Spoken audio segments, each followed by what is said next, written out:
शंकर जी के मंदिर में जो शिवलिंग होता है तो वो क्या होता है, क्या है वो? कुछ लोग कहते हैं कि ये शिव जी की योनि भाग है। ये विचारधारा बिल्कुल गलत है। जो लोग ये मानते हैं वो शिव जी को जानते नहीं हैं। शिवलिंग, लिंग शरीर होता है। संस्कृत में लिंग शरीर का, संपूर्ण शरीर का नाम ही लिंग शरीर होता है। इस शरीर को लिंग शरीर कहा जाता है संस्कृत भाषा में। बात समझ में आई? संपूर्ण शरीर को, आपके शरीर को क्या बोला जाएगा? लिंग शरीर। तो जो शिवलिंग है, आपको दिखाते हैं आज शिवलिंग की स्थापना कैसे हुई थी और शिवलिंग की पूजा क्यों होती है, उस पर जल क्यों चढ़ाया जाता है। अच्छा। बहुत लोग विरोध भी करते हैं। एक किताब है अंध भक्ति श्रद्धा खतरा ए जान, और दूसरी मेरे पास है ज्ञान गंगा। दोनों में समानता क्या है?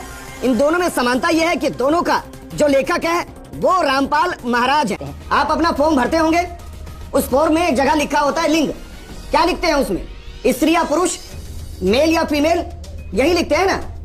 तो यहाँ जो मुझे समझ में आता है, क्योंकि संस्कृत भाषा थी, शिवलिंग मतलब शिव का वो रूप, वो स्वरूप, वो प्रतीक जो निराकार है। क्योंकि शिव जी को हम दो रूप में पूजते हैं, एक साकार जिनके हाथ में त्रिशूल है, गले में नाग है, सिर पर चंद्र है और त्रिपुंड लगे हुए हैं, और दूसरा उनका निराकार रूप, वो रूप जिसको हम कभी देख नहीं सकते। फर्स्ट इंडिया इस प्रोग्राम को क्यों कर रहा है? मैं धन्यवाद देता हूं फर्स्ट इंडिया कर रहा है, क्योंकि जब हमने प्रोग्राम किया तो 25 लाख से ज्यादा लोग इसके समर्थन में थे सर, और वो कोई और नहीं थे, वो हिंदू थे। नहीं, यहाँ से मुझे इस प्रोग्राम को करना पड़ा कि इस प्रोग्राम को करना जरूरी है। नहीं, हिंदू होंगे जो हिंदू तो कभी भी ऐसा नहीं करेंगे, क्योंकि हिंदू हैं वो जानते हैं कि महादेव की अर्चना पूजा और उसके बारे में पूरा पढ़ा लिखा है सबने, शिव महापुराण सबने सुनी है। ये जो पुराण इन्होंने लिखा है ये तो इनका अपना है। ये अन्य ही कोई लोग होंगे जो हिंदुओं के नाम से इस प्रकार से इनके पक्ष में खड़े होंगे। ये कुछ अज्ञानी लोग होंगे जिनको इन्होंने कुछ भ्रमित करके जो भी कुछ बता दिया समझा दिया वो होंगे। इसलिए हम तो ऐसे पुराण को तिरस्कार करते हैं। ये पुस्तक है अंधश्रद्धा भक्ति खतरा ए जान। हमारे गुरुजी संत रामपाल जी महाराज जी ने ये टॉपिक दिया है कि शिवलिंग की पूजा कैसे हुई। शिवलिंग की पूजा अंधश्रद्धावान करते हैं, जो शर्म की बात तो है ही, परंतु धर्म के विरुद्ध भी है, क्योंकि गीता व वेद शास्त्रों में कहीं नहीं लिखी है। ये देख लो, ये जी शिव का लिंग गुप्त अंग का चित्र है, और अच्छा। ये स्त्री के गुप्त अंग का चित्र है जिसमें शिवलिंग प्रविष्ट है। ये स्त्री का गुप्त अंग है, ये पुरुष का गुप्त अंग है। इसी को शिवलिंग की पूजा कह के समाज में चलाया हुआ है। इस चीज का बहुत सारे अनजान लोग विरोध करते हैं कि संत रामपाल जी महाराज जी ने ऐसी बात क्यों बोली। आज आपको शिव पुराण से प्रमाणित करते हैं कि ये कथा किस प्रकार घटित हुई थी। ये देखिए, शिवलिंग की कथा आज आपको दिखाते हैं। शिव महापुराण, कोड नंबर 2224, गीता प्रेस गोरखपुर, और ये द्वितीय खंड है। इसमें संस्कृत भी साथ में दी हुई है, तो आपको डिटेल में जानकारी मिलेगी। ये देखिए, इसमें 12 अध्याय है कोटि रुद्र संहिता का। हाँ जी। ऋषियों के अपने सवाल जवाब चल रहे थे, तो ऋषि बोले, आपने पूर्व में कहा था कि लोक में सभी जगह शिवलिंग की पूजा होती है। क्या वह लिंग होने के कारण ही पूजित है अथवा कोई अन्य कारण है? अच्छा। हाँ, और इसमें लिंग का अर्थ आपको बता दूं, जो ये लिंग का अर्थ पूछ रहे हैं वो गुप्त अंग ही है। आपको कथा में भी क्लियर हो जाएगा। ये देखिए, शिव जी का लिंग का तो एक चिन्हित माना गया, उनका एक प्रतीक माना गया, तो आप गुप्तांग कैसे बोलते हैं? आप पूरी कथा पढ़िए, आपको खुद ही समझ में आ जाएगा। आज तक नकली धर्मगुरुओं ने कथा छुपाई हुई है। अच्छा। ये देखिए, इसमें कोटि रुद्र संहिता में आप आइए, पेज नंबर आप आगे 237 पे, शिव वल्लभा पार्वती लोक में बाण लिंग रूपा कही जाती हैं। अच्छा। हे सूत जी, इसका क्या कारण है? इस विषय में आपने जैसा सुना है वैसा कहिए। अब सूत जी बोले, पूर्व काल में दारू वन में ब्राह्मणों के साथ जो घटना घटी उसी को आप लोग सुने। ये दारू एक वन का नाम है, उसमें ये कथा हुई। जो दारू नामक श्रेष्ठ वन है, वहां नित्य शिव जी के ध्यान में तत्पर शिव भक्त ब्राह्मण रहा करते थे। शिव जी के भक्त थे वहां पे। हे मुनीश्वरों, वे तीनों कालों में सदा शिव जी की पूजा करते थे और नाना प्रकार के स्तोत्रों से उनकी स्तुति किया करते थे। शिव जी की भक्ति करते थे पूरे दिन। ये शिव ध्यान में मग्न रहने वाले वे शिव भक्त श्रेष्ठ ब्राह्मण किसी समय समीधा लेने के लिए वन में गए हुए थे। वन में कुछ वस्तु लेने गए हुए थे। यज्ञ वगैरह में इनको वस्तुओं की जरूरत पड़ती है। इसी बीच उन लोगों की परीक्षा लेने हेतु साक्षात नील लोहित भगवान शंकर विकट रूप धारण कर वहां आए। शंकर जी वहां पे प्रकट हुए। अब देखना आप किस रूप में। वे दिगंबर, बिना कपड़ों के। अच्छा। हाँ जी। भस्म रूप विभूषण से विभूषित तथा महातेजस्वी भगवान शंकर हाथ में तेजोमय लिंग को धारण कर विचित्र लीला करने लगे। अपने गुप्त अंग को हाथ में लेकर शिवजी विचित्र लीला कर रहे थे। उन्हें देखकर ऋषि पत्नी अत्यंत भयभीत हो गई और अन्य स्त्रियां विह्वल तथा आश्चर्यचकित होकर वहां चली आई, शिवजी के पास आ गई, जिस रूप में भी वो थे। कुछ स्त्रियों ने हाथ पकड़कर आलिंगन किया। कुछ स्त्रियां आपस में आलिंगन करने के कारण अत्यंत मोहविवल हो गई, वो आपस में चिपटने लगी। अब देखना आगे। इसी समय सभी ऋषिवर वन से समिधा लेकर आ गए और वे इस आचरण को देखकर उसे समझ नहीं सके और दुखित तथा क्रोध से व्याकुल हो गए। समस्त ऋषिगण दुखित हो आपस में ये कहने लगे, यह कौन है, यह कौन है। जब उन दिगंबर अवधूत ने कुछ भी नहीं कहा, शिवजी कुछ नहीं बोले। दिगंबर फिर लिखा है, देख लो, दिगंबर अवधूत मतलब बिना कपड़ों के थे। तब उन महर्षियों ने भयंकर पुरुष का रूप धारण किए हुए शिवजी से कहा, हे अवधूत, तुम वेद मार्ग का लोप करने वाले यह विरुद्ध आचरण कर रहे हो। भाई भगवान ने वेद ज्ञान देके सृष्टि में एक सभ्य समाज तैयार करवाया है, ठीक है, आप उसको मिटा रहे हो। क्यों बिना कपड़ों के घूम रहे हो, किसी की स्त्रियों के पास आ गए हो बिना कपड़ों के। अतः तुम्हारा यह विग्रह रूप लिंग शीघ्र ही पृथ्वी पर गिर जाए, तुम्हारे यह गुप्तांग गिर जाए, कट जाए, एक तरीके से ये समझ लो, श्राप दे दिया। सूत जी बोले, उनके ऐसा कहने पर अद्भुत रूप वाले उन अवधूत वेशधारी शिव का वह लिंग शीघ्र ही पृथ्वी पर गिर पड़ा।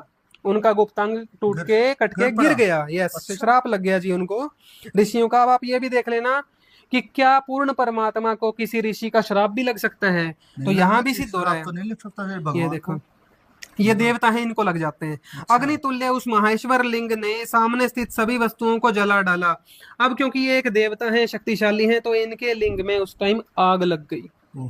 ये देखो, और चीजों को जलाने लगी। वह फैलकर जहां जहां जाता सब कुछ भस्म कर देता। वह पाताल में तथा स्वर्ग में भी वैसे ही गया, वह पृथ्वी पर सर्वत्र गया और कहीं भी स्थिर न रहा, क्योंकि एक देवता के शरीर का अंग था, ठीक है, किसी आम आदमी का नहीं था। तो इसमें अलग विचित्र लीलाएं होने लगी। सारे लोग व्याकुल हो उठे और वे ऋषिगण अत्यंत दुखी हो गए। तब ब्रह्मा जी के पास गए वो सारे लोग। तब ब्रह्मा जी उनका वचन सुनकर उन श्रेष्ठ ऋषियों से बोले, ब्रह्मा जी बोले, हे ब्राह्मणों, आप लोग ज्ञानी होकर भी निंदित कर्म कर रहे हैं। अब आप ये देखिए कि जैसे मनुष्यों में भाई बंधुवाद चलता है, वैसे ही देवताओं में भी चल रहा है। अच्छा, ब्रह्मा जी ने अपने भाई शंकर जी का ही पक्ष लिया। उन ऋषियों को धमकाने लगे कि आप गलत काम कर रहे हो। जबकि आप खुद सोचिए कि शंकर जी जिस वेश में गए थे और जो लीला वहां पे कर रहे थे उनकी पत्नियों के साथ, वो कहाँ तक शोभा देती है। और यहाँ ब्रह्मा जी अपने भाई का ही पक्ष ले रहे हैं। तो ये पक्षपात ऊपर से ही चल रहा है जी। आइए आगे दिखाते हैं आपको। बहुत ठीक है। आप लोग ज्ञानी होकर भी निंदित कर्म कर रहे हैं, तो यदि अज्ञानी लोग ऐसा करें तो फिर क्या कहा जाए। इस प्रकार सदाशिव से विरोध करके भला कौन कल्याण की कामना कर सकता है। क्यों, इनको पता है इनके जो भाई हैं छोटे शंकर जी, वो क्रोधी हैं। तो कह रहे अब आपका कौन भला करेगा। यदि कोई मध्याह्न काल में आए हुए अतिथि का सत्कार नहीं करता तो वह अतिथि उसका सारा पुण्य लेकर और उस अपना सारा पाप देकर चला जाता है। फिर शिव के विषय में तो कहना ही क्या। अब आप देखिए, किसी के घर पे अतिथि आते हैं तो क्या वो इस वेश में बिना कपड़ों के अतिथि आते हैं? नहीं, बिना कपड़े। और उनकी पत्नियों के साथ ऐसी लीलाएं करते हैं? नहीं। तो ये ब्रह्मा जी अपने भाई का पक्ष ले रहे हैं और उन ऋषियों को धमका रहे हैं, ये कह के कि तुमने अतिथि का सम्मान नहीं किया। अब ये सभ्य समाज को सोचना है कि ब्रह्मा जी की बातें कितनी शोभा दे रही हैं। आगे देखिए जी, इस प्रकार आगे देखिए, ये कह रहे हैं, अतः जब तक यह लिंग स्थिर नहीं होता तब तक तीनों लोकों में कहीं भी लोगों का कल्याण नहीं हो सकता। अब आप लोग मन से विचार करें और ऐसा उपाय करें जिससे शिवलिंग की स्थिरता हो जाए, यह गुप्त अंग कहीं पे रुक जाए, क्योंकि वो मूवमेंट कर रहा था, एक जगह रुका नहीं था। अच्छा। अब सूत जी बता रहे हैं, जा रहा था। हाँ जी। ऋषियों ने उन्हें प्रणाम कर कहा, हे ब्राह्मण, हम लोगों को क्या करना चाहिए, आप उस कार्य के लिए आज्ञा प्रदान कीजिए। अब ऋषि तो ब्रह्मा जी से ही पूछेंगे। हाँ। वो तो उन्हीं को समझदार मान रहे हैं उस समय। तो ब्रह्मा जी बोले, हे देवताओं, आप लोग देवी पार्वती की आराधना करके उन शिवा से प्रार्थना कीजिए, यदि वे योनि पीठात्मक रूप धारण कर लें। योनि रूपा, देखिए जी, पार्वती जी अगर योनि रूपा हो जाएं,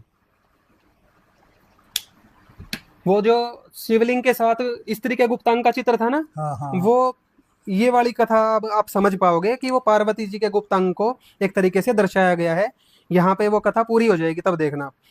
उन यदि वे योनि पीठात्मक रूप धारण कर लें तो वह शिवलिंग स्थिर हो जाएगा। अच्छा योनि में स्थिर हो जाएगा लिंग। ये अच्छा, चीज यहाँ पे अच्छा ये आगे। बोला। हाँ जी। बात तो ये लिखी हुई है। शिव का स्मरण करते हुए शतरुद्रीय मंत्रों से कलश के जल से उस शिवलिंग का अभिषेक करना चाहिए, फिर उन्हीं मंत्रों से लिंग का प्रेक्षण करना चाहिए। अब देखिए आप, मैं भी, मेरे घर के पास एक शिव मंदिर है, मेरे घर से 200-300 मीटर दूरी पे है। मैं बचपन से उसमें सेवा करने जाता था, शिवलिंग की खूब सेवा करता था।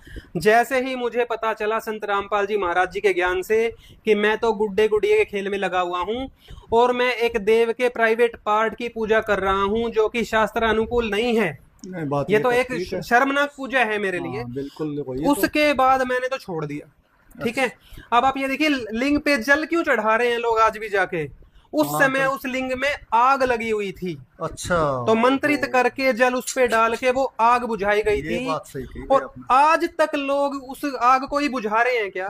ये चीज लोगों को खुद विचार करनी है कि वो घटना उस स्थान पे उस समय हुई थी दारूवन के अंदर ऋषियों के साथ। पर आज कहीं कोई आग नहीं लगी हुई। फिर भी ये धर्म गुरु हमें बताते हैं एक लोटा जल सब समस्याओं का हल, पाखंड में हमें फंसा रहे हैं। आगे पढ़िए आप कथा। ये तो बात सही बताई आपने कि ठीक है, जल क्यों चढ़ा रहे हैं देख लिया आपने। बिल्कुल। इसके बाद योनि रूपा गिरिजा तथा उत्तम बाणलिंग को स्थापित कर उस प्रतिष्ठित शिवलिंग को पुनः अभिमंत्रित करना चाहिए और कहें कि हे महेश्वर आप शांत हो जाएं। ये देख, हे ऋषियों इस प्रकार का अनुष्ठान करने पर शिवलिंग अवश्य स्थिर हो जाएगा। ये उस समय की बात थी, ये भी ध्यान रखना। उस समय आग लगी हुई थी तब जल डालने गए थे वो। फिर इस त्रैलोक्य में किसी भी प्रकार का उपद्रव नहीं होगा और सदा सुख होगा। सूत जी बोले, फिर वे ब्राह्मण तथा देवता पितामह ब्रह्मा जी को प्रणाम कर सभी लोगों को सुखी बनाने की इच्छा से उन शिव जी की शरण में गए। पहले तो इनको पता ही नहीं था कि वो जो बिना कपड़ों के जो पुरुष आया था उनकी स्त्रियों के साथ जिसने वो घटना करी वो थे कौन। उन्होंने श्राप दे दिया। अब ब्रह्मा जी से उनको पता चला कि वो ब्रह्मा जी के छोटे भाई शंकर जी थे। अब शंकर जी के पास गए ये लोग। उन लोगों ने परम भक्ति से सदाशिव की पूजा एवं प्रार्थना की। तब प्रसन्न होकर महेश्वर ने उनसे कहा, महेश्वर बोले, यदि यह शिवलिंग योनि पीठात्मिका भगवती महाशक्ति के द्वारा धारण किया जाए तभी आप लोगों को सुख प्राप्त होगा। ये शंकर जी भी यही कह रहे हैं कि सिर्फ महादेवी पार्वती जी ही मेरे लिंग को धारण कर पाएंगी और वो भी योनि में। ये देखो आप समझ लेना इस चीज को, ये लिखा हुआ है जी, लिखा है तो बिल्कुल। पार्वती के अतिरिक्त अन्य कोई भी मेरे इस स्वरूप को धारण करने में समर्थ नहीं है। उन महाशक्ति के द्वारा धारण किए जाने पर शीघ्र ही मेरा यह निष्कल स्वरूप प्रशांत हो जाएगा। ये शंकर जी ने भी सेम उनको बताया जो ब्रह्मा जी ने बताया था। देवताओं और ऋषियों ने ब्रह्मा को साथ लेकर पार्वती की प्रार्थना की और पार्वती तथा शिव को प्रसन्न करके पूर्वोक्त विधि संपादित कर उत्तम लिंग स्थापित किया। उसके बाद योनि में लिंग स्थापित किया, जो क्योंकि पूर्वोक्त विधि तो वही थी जो ऊपर बता दी गई है, वही विधि हुई। फिर देवताओं तथा ऋषियों ने धर्म की रक्षा के लिए शिव तथा पार्वती को प्रसन्न किया, तब यह क्रिया हुई। तब शिव जी प्रसन्न हो गए और जगदम्बा पार्वती भी प्रसन्न हो गई। इसके बाद उन पार्वती ने उस शिवलिंग को पीठ रूप से धारण कर लिया, योनि रूप से धारण कर लिया। हे द्विजों, तब शिवलिंग के स्थापित हो जाने पर लोगों का कल्याण हुआ और वह शिवलिंग तीनों लोकों में प्रसिद्ध हो गया। सही बात है भाई। अब भाइयों आपने सोचना है ये चीज, बहनें भी जाती हैं मंदिरों में, जब उनको ये सच्चाई पता चलेगी कि वो एक देवता के प्राइवेट पार्ट का, गुप्त अंग का ही वहां पे पूजन करके आ रही हैं, तो उनको कैसा लगेगा। हमारे धर्म गुरुओं ने बिल्कुल भी ज्ञान ग्रहण नहीं किया। आज संत रामपाल जी महाराज सच्चा ज्ञान बता रहे हैं पुराणों से, वेदों से, गीता से, तो वो विरोध कर रहे हैं। कोई बात नहीं, थोड़े दिन ये करेंगे, पर आज समाज शिक्षित है। केवल तत्वदर्शी संत रामपाल जी महाराज ही पूर्ण मोक्ष की साधना बताते हैं। इसके अलावा जो देवी देवताओं की साधना में आपको लगाकर आपका जीवन नष्ट कर रहे हैं, उन गुरुओं से बचो, उनसे सवाल करो। और आज समाज शिक्षित है, अब इन पाखंडियों के जाल में नहीं फंसेगा। अब तत्वदर्शी संत रामपाल जी महाराज जी की शरण में आइए, अपना मोक्ष करवाइए।